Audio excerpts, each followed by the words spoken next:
আলিফুন বা ألف باء তাউন ফা تاء ثاء জিমুন হাউন খাউন দাল جيم حاء خاء دال দালুন রা ذال راء জাউন সিন زاء سين শিনুন সাদুন দাদুন তা شين صاد ضاد طاء ظاء عين ضاء عين غين فا غين فاء قاف كاف لام ميم قاف كاف لام ميم نون ها نون هاء واو يا واو ياء هذه حروف الهجاء هذه حروف الهجاء ألف با تاء ثاء جيم حاء خاء دال ذال را زاء سين شين صاد ضاد طاء ألف باء تاء ثاء جيم حاء خاء دال ذال راء زاء سين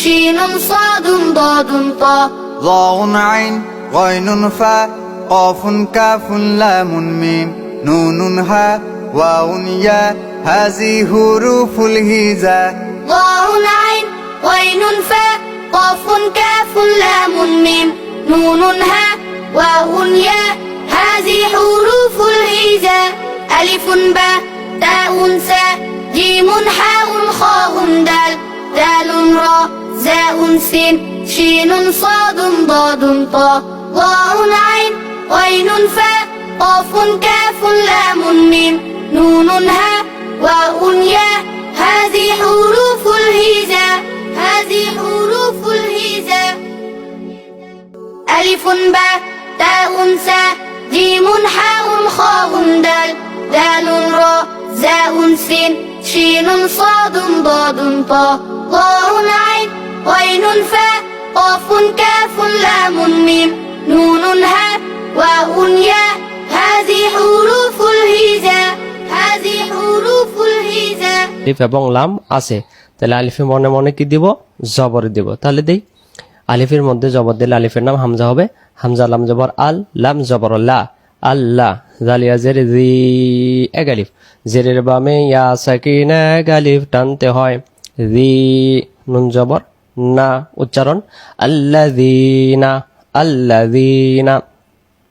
এরকম যেখানেই পাবেন এই শব্দটা ডাইরেক্ট বলে ফেলবেন, আল্লাযীনা, আল্লাযীনা।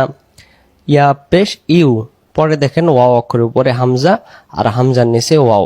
যদি কোরআন মাজিদে এরকম পেয়ে যান ওয়াও অক্ষরের উপরে হামজা অক্ষর, ওয়াও অক্ষর আদেই হবে না, তখন উচ্চারণ করতে হবে হামজা অক্ষরটাকে। তাহলে এখানে আমরা ইয়া পেশ ইউ, আর ইউ আবার কার সাথে হবে? হামজার সাথে, না ওয়াও এর সাথে না। ওয়াও অক্ষরের উপরে হামজা থাকলে ওয়াও অক্ষরকে বাদ দিয়ে হামজা অক্ষরটা পড়তে হয়। ইয়া হামজা পেশ ইউ, ইউ এমন ধাক্কা হবে ইউ। হামজার উপর সাকিন থাকলে আওয়াজ শক্ত করে পড়তে হয়।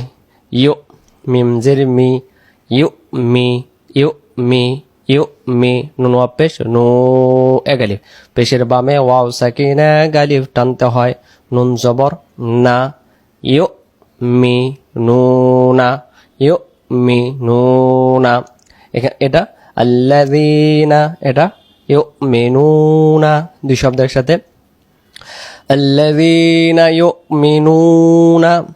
বা লামজের বিল, গয়না জবর গয়, বাজের বি, বিল গয়বি, বিল গয়বি। অনেকে আমরা বিল গাইবি পড়ি, তখন গইন জবর গা উচ্চারণ হয়ে যায়। এটা হলো গইন, গাইন না, গইন। বিল গয়বি, বিল গয়বি, বিল গয়বি।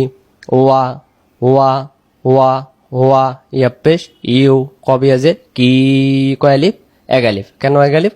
জেরে বামে ইয়া সাকিন এক আলিফ টানতে হয়। মিম ওয়া পেশ মু, মু কয় আলিফ? এক আলিফ। কেন?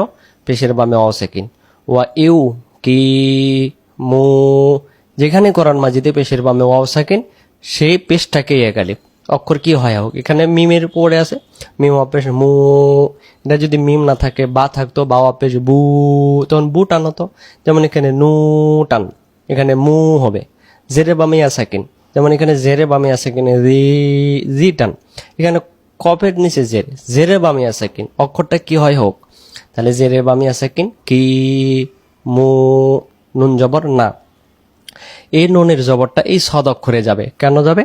সদ অক্ষরে তাসদিদ আছে, মাঝখানে আলিফ এবং লাম আছে, কিছু নেই। নুন সদ জবর নাস, নুন সদ জবর নাস। ওয়া ইউ কি মু নাস, সদ জবর স, লাম খারা জবর লা, তা জবর তা, সলাতা। এটা ওয়া ইউ কি মু নাস সলাতা। ওতে কিছু নেই, লাম খারা জবর এক আলিফ, সলাতা, সলাতা। সালাতা পড়লে বার ভুল হয়ে যাবে। ওয়া ইউ কি মু নাস সলাতা, ওয়া ইউ কি মু নাস সলাতা। ওয়া ওয়া ওয়াইয়ের উপর জবর থাকলে ডিরেক্ট আমরা ওয়া বলবো। মিম মিমজের মিম, মিমের ওপর তাসদিদ থাকলে গুন্না করতে হয়। গুন্নাটা কি? মিম, গুন্না নয় কোনটা? ওয়ামিম, ওয়ামিম্মা, ওয়ামিম্মা, গুন্না হয়নি। এবার ওয়ামিম্মা, ওয়ামিম্মা, জবর বামে আলিফ, জবরটা এক আলিফ। র, রাজাক না হুম আমরা অনেকে পড়ি, রাজাক না হবে না, র জবর র, জাক অফ জবর জাক, রজাক না, হামিম পেশ হুম, রজাক না হুম, রজাক না হুম। ইয়ানুন পেশ ইউ, ফাজের ফি, ইউ ফি, কওয়া পেশ কু, নুন জবর না। আচ্ছা, দম ছেড়ে দেওয়ার জায়গা আছে, তাহলে নুনের জবর কি আদেই হবে দম ছেড়ে দিলে? না। কেন হবে না? দম ছেড়ে দেওয়ার জায়গায় জবর জের পেশ, আবার খেয়াল রাখবেন জবর জের পেশ এবং দুই জের দুই পেশ পাইলে এগুলোকে বাদ দিব, টোটাল সব চিহ্ন বাদ। এখানে জবরটা বাদ হবে, একটা সাকিন হবে। ইউফিকুন, যদি জের থাকতো একই উচ্চারণ, ইউফিকুন। যদি পেশ থাকতো একই, ইউফিকুন।